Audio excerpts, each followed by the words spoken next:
À la une de l'actualité, le roi Felipe condamne l'attitude des dirigeants catalans qu'il juge irresponsable. Le président de la Catalogne, lui, l'assure, la déclaration d'indépendance n'est plus qu'une question de jour. Ce mardi, la grève générale a été massivement suivie dans la région. Le projet de loi antiterroriste largement adopté à l'Assemblée nationale. Objectif, sortir de l'état d'urgence instauré après les attentats de novembre 2015.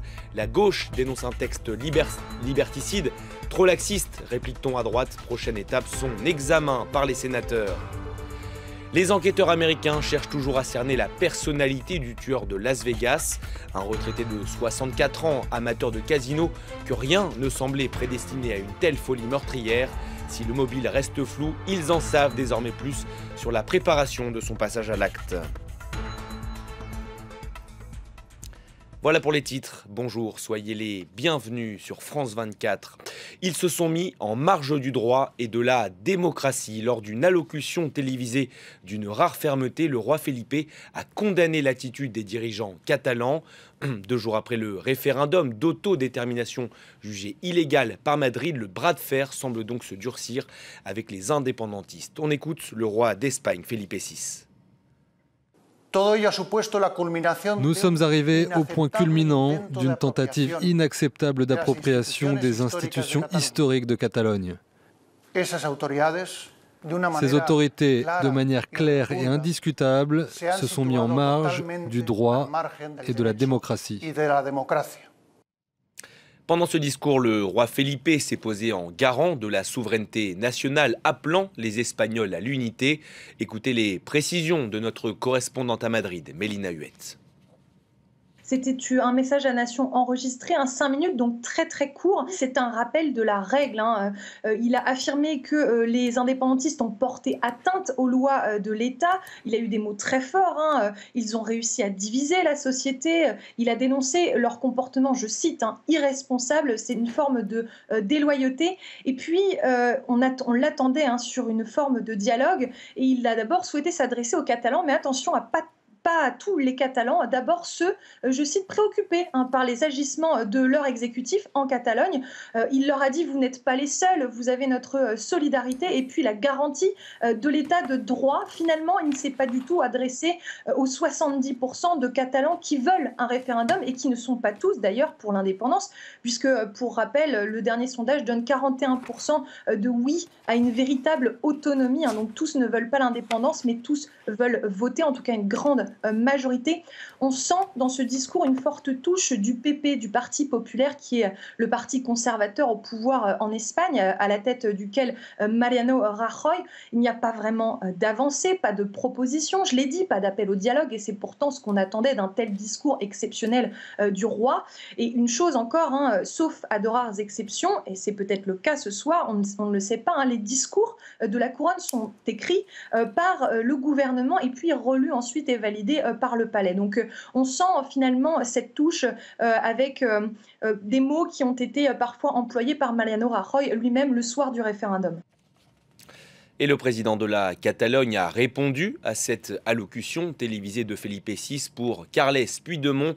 La proclamation de l'indépendance catalane n'est plus qu'une question de jour. Ce mardi, la grève générale a été fortement suivie par les indépendantistes. Ils dénoncent notamment les violences policières lors du référendum de dimanche dernier. David Gilbert. Après une journée passée à défiler, ils sont des milliers à avoir convergé vers le quartier général de la Guardia Civile à Barcelone. Le point d'arrivée de la mobilisation de ce mardi, qui répond aux violences policières survenues 2 jours plus tôt. Ils ont frappé à coups de matraque des personnes âgées, des enfants et des gens qui voulaient seulement voter. Ailleurs dans Barcelone, les partisans d'une Espagne unie, qui demandent la démission du président de la région, paraissent bien peu nombreux. Car du côté des indépendantistes, la grève générale décrétée par les syndicats catalans tourne à la démonstration de force. Toute la région est au ralenti. Parmi les centaines de milliers de manifestants, de nombreux dockers du port de la ville qui ont massivement débrayé. Ce n'est pas une histoire d'indépendance, de oui ou de non. C'est une histoire de fierté, du droit de protester, de s'exprimer, ce que nous refuse ce gouvernement. 2 jours après le référendum, la rancœur contre les forces de l'ordre et le gouvernement central est encore tenace. Malgré les appels à une médiation internationale, le bras de fer entre Madrid et Barcelone devrait continuer. 415 voix pour, 127 contre et 19 abstentions. En France, les députés ont largement adopté le projet de loi antiterroriste voulu par le gouvernement. Il doit prendre le relais de l'état d'urgence, en vigueur, je vous le rappelle, depuis près de 2 ans. Un texte présenté par le ministre de l'Intérieur, Gérard Collomb, comme une réponse durable face à une menace durable. Ashren Verdian. Remplacer l'état d'urgence par une loi antiterroriste permanente, l'Assemblée nationale a donné son feu vert. Pour le gouvernement, il s'agit d'une nécessité. Les parlementaires, l'Assemblée nationale a conscience qu'aujourd'hui, la menace est grave et que nous devons effectivement nous protéger contre les terroristes. Il faut le faire de manière équilibrée, en portant à la fois la sécurité et la liberté. La nouvelle loi ferait entrer dans le droit commun des dispositions exceptionnelles de l'état d'urgence. Elle devrait prendre effet le 1er novembre et donnerait aux autorités le pouvoir d'assigner à résidence, de mener des perquisitions ou encore de fermer des lieux de culte qui promeuvent les discours de haine sans l'autorisation préalable d'un juge, sauf pour les perquisitions. La loi doit maintenant être renvoyée en commission mixte paritaire pour que l'Assemblée et le Sénat se mettent d'accord sur un texte commun. Un vote à l'Assemblée nationale qui intervient 2 jours seulement après l'attaque au couteau de Marseille qui a coûté la vie à 2 femmes à la gare de Marseille-Saint-Charles. Sur place, l'enquête avance. 5 personnes ont été interpellées. Au moins 4 d'entre elles ont été placées en garde à vue pour association de malfaiteurs terroristes criminels. Des perquisitions ont également été menées ce mardi dans la cité phocéenne. Aux États-Unis, les enquêteurs cherchent toujours à en savoir plus sur la personnalité du tueur de Las Vegas. À ce stade, ils ont au moins une certitude. L'homme de 64 ans avait minutieusement préparé son passage à l'acte. On fait le point avec notre envoyé spécial à Las Vegas, Philippe Krauser. Ce qui manque toujours dans cette enquête, presque 48 heures maintenant après la pire tuerie de masse dans l'histoire moderne des États-Unis, c'est un mobile pour le tueur. Il n'y a pas de profil psychologique non plus pour Stephen Paddock, à part ces quelques mots qui viennent du président américain Donald Trump lui-même, qui a décrit le tueur comme étant un homme dérangé et malade. Il y a des nouveaux détails qui viennent de la part des enquêteurs, de la police locale ici à Las Vegas et de la part du FBI, des détails choquants. On sait maintenant que l'arsenal qu'avait ce tueur était encore plus important. Aux 42 armes retrouvées dans sa chambre d'hôtel et dans son domicile ici dans l'État du Nevada se rajoutent 7 armes de plus retrouvées dans un deuxième domicile dans ce même État aussi. Et il y a ce détail.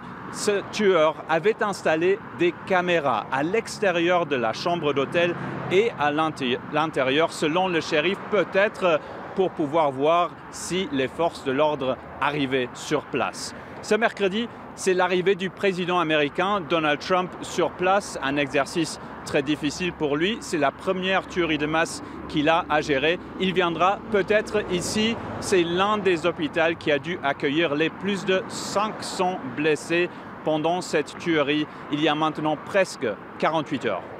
Et cette nouvelle tuerie de masse pourrait relancer le sempiternel débat sur la vente des armes à feu, pourrait seulement lorsqu'on connaît l'importance des lobbies pro-armes aux États-Unis. Écoutez à ce propos Charlotte Recoquillon, elle est chercheuse au sein de l'Institut français de géopolitique. Après Newton, qui avait pourtant suscité beaucoup d'émotions et qui avait quand même traumatisé la nation américaine, il y avait eu dans l'année qui a suivi, plus de 1500 projets de loi qui avaient été déposés dans les différentes législatures d'État, auprès des différents congrès, et seulement 109 sont devenus lois. Et sur ces 109, 70% étaient pour en fait faciliter l'accès aux armes et non pas le restreindre. Donc on voit qu'il y a quand même une relation très complexe des Américains aux armes. Il aura attendu 2 semaines avant d'effectuer le déplacement à Porto Rico. Donald Trump est venu constater l'ampleur des dégâts causés par le passage de l'ouragan Maria. Le président américain y a provoqué la polémique. À demi-mot, il dit regretter d'avoir dépensé, je cite, beaucoup d'argent pour Porto Rico. Sur place, la population, elle, est à bout, exaspérée par l'absence d'électricité et le manque d'eau potable. Le bilan s'est lui alourdi et fait désormais état de 34 morts. On en vient au prix Nobel de physique décerné cette année à 3 Américains, Rainer Weiss, Barry Barish et Kim Thorne, c'est leur nom. Ils ont été récompensés pour leur travail exceptionnel sur la détection d'ondes gravitationnelles créées par les trous noirs. Un siècle après la théorie de la relativité générale d'Albert Einstein, cette découverte bouleverse le monde, propos du secrétaire général de l'Académie suédoise qui décerne le prix. Fin de ce journal, merci à tous de l'avoir suivi. Je vous retrouve dans une quinzaine de minutes pour une nouvelle édition. À tout à l'heure.